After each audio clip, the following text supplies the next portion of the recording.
আপনাদের ফেসবুকে 5,000-এর অধিক ফলোয়ার কেন হয় না? এখানে কিছু সেটিংস আছে। সেই সেটিংস গুলো যদি ঠিক করেন তাহলে কিন্তু আপনাদের 5,000-এর বেশি ফলোয়ার হবে। 5,000, 10,000, 20,000 আনলিমিটেড ফলোয়ার কিন্তু আপনারা এখান থেকে নিতে পারবেন। এখানে কিন্তু গুরুত্বপূর্ণ সেটিংস আছে। সেটিংস গুলো কিন্তু অন করতে হবে। তো আমাদের ফেসবুকের যে অ্যাপ্লিকেশনটা আছে এখানে ক্লিক করব। করার পর এখানে দেখেন আপনার প্রোফাইল আইকন, এখানে ক্লিক করবেন। করার পর ডান সাইডে দেখেন থ্রি ডট আইকন, এখানে ক্লিক করবেন। করার পর দেখেন এখানে টুরুন অফ প্রফেশনাল মুড, এটা কিন্তু খুব গুরুত্বপূর্ণ। কারণ এখানে টুরুন অফ প্রফেশনাল মুড এটা কিন্তু অন করতে হবে। আমার এখানে দেখাচ্ছে টুরুন অফ প্রফেশনাল মুড, তার মানে আমার টুরুন প্রফেশনাল মুডটা অন করা আছে। আপনাদের এভাবে থাকবে টুরুন অন প্রফেশনাল মুড আপনাদের থাকবে। এখানে কিন্তু অবশ্যই অন করতে হবে। তো অন করার পর এখান থেকে বের হয়ে আসবেন। আসার পর দেখেন উপরে সেটিংস আইকন, সেটিংসে ক্লিক করবেন। দেখেন এখানে একটা ইন্টারফেস শো করবে। তারপর স্ক্রল করে নিচে চলে আসবেন। আসার পর এখানে how people find and content you, এখানে ক্লিক করবেন। করার পর এখানে দেখেন who can see send you friend request, এখানে ক্লিক করবেন। ক্লিক করার পর এখানে ফ্রেন্ড অফ ফ্রেন্ড রাখবেন। এখানে ফ্রেন্ড অফ ফ্রেন্ড রাখার পর সেভ করে দেবেন। তারপর দেখেন who can see your friend list, এখানে ক্লিক করবেন। এখানে ক্লিক করার পর এটা পাবলিক রাখবেন। পাবলিক রাখার পর এখানে সেভ করে দেবেন। সেভ করার পর এখানে people with your email address, এখানে ক্লিক করবেন।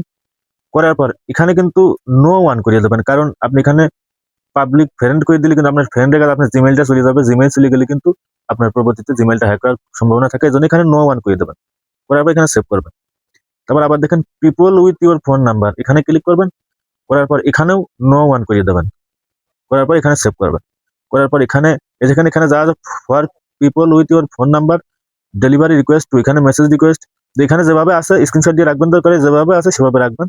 রাখার ব্যাকে চলে আসবেন। আসার পর এখানে পোস্টে ক্লিক করবেন। ক্লিক করার পর এখানে দেখেন who can see your friend post, এটা কিন্তু অবশ্যই পাবলিক রাখবেন। কারণ এখানে পাবলিক যদি না রাখেন আপনি পোস্ট করলে পাবলিকের কাছে প্রবেশ করবে না। পাবলিক রাখার পর এখানে সেভ করবেন। সেভ করার পর limit who can see post, এখানে ভিউ আছে।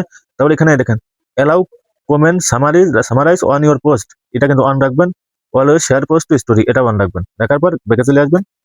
আসার পর এখানে রিলসে ক্লিক করবেন। রিলসে ক্লিক করবেন। করার পর এখানে allow other to ask your original audio and remix your future public reels, এখানে ক্লিক করবেন। করার পর এখানে কিন্তু অরিজিনাল অডিও ইউজ অনলি এটাই রাখবেন, অরিজিনালি রাখবেন। কারণ এখানে অন্য কিছু রাখলে কিন্তু কপিরাইট চলে আসবে, মনিটাইজেশন আসবে না। তো এখানে সেভ করে দেবেন। সেভ করার পর allow other to share your reels to their stories, এখানে এটা অন করে রাখবেন। এবার who can see your friend future post, এটাও পাবলিক রাখবেন। রাখার পর ব্যাকে চলে আসবেন। এবার এখানে দেখেন ফলোয়ার্স অ্যান্ড পাবলিক কন্টেন্ট, এখানে ক্লিক করবেন। করার পর এখানে দেখেন লেখা আছে হু ক্যান ফলো মি, এটা পাবলিক রাখবেন। তারপর who can see your followers on your profile, এটা পাবলিক রাখবেন। Who can see the people and page you follow, এটাও পাবলিক রাখবেন। Who can comment on your public post, এটাও public রাখবেন। Public post notification, এটাও public রাখবেন। Public post info, এটাও public রাখবেন। শো মোস্ট রিভেলেব কমেন্টস ফার্স্ট, এটাও অন করে রাখবেন। অফ ফেসবুক পার ভিউজ, এটাও অন করে রাখবেন। রাখার পর এখানে ব্যাকে চলে আসবেন। আসার পর এখানে আপনার প্রোফাইলে ক্লিক করবেন। করার পর এখানে ডান সাইডে থ্রি ডট, এখানে ক্লিক করবেন। করার পর দেখেন এখানে ভিউ আছে ক্লিক করবেন। করার পর দেখেন আমার ফলো বাটন যোগ হয়ে গেছে অলরেডি।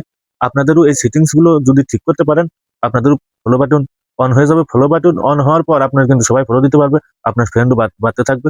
তো বন্ধুরা, এভাবে এই সেটিংস গুলো অবশ্যই গুরুত্বপূর্ণ, এই সেটিংস গুলো ঠিক করে রাখবেন, তাহলে আপনাদের ফলোয়ারও বাড়বে। আর যদি আমার ভিডিওটা ভালো লাগে লাইক কমেন্ট শেয়ার করে দেবেন। আর যদি আমার চ্যানেলে নতুন হয়ে থাকেন চ্যানেলটা সাবস্ক্রাইব করে দেবেন। ধন্যবাদ সবাইকে, ভালো থাকবেন।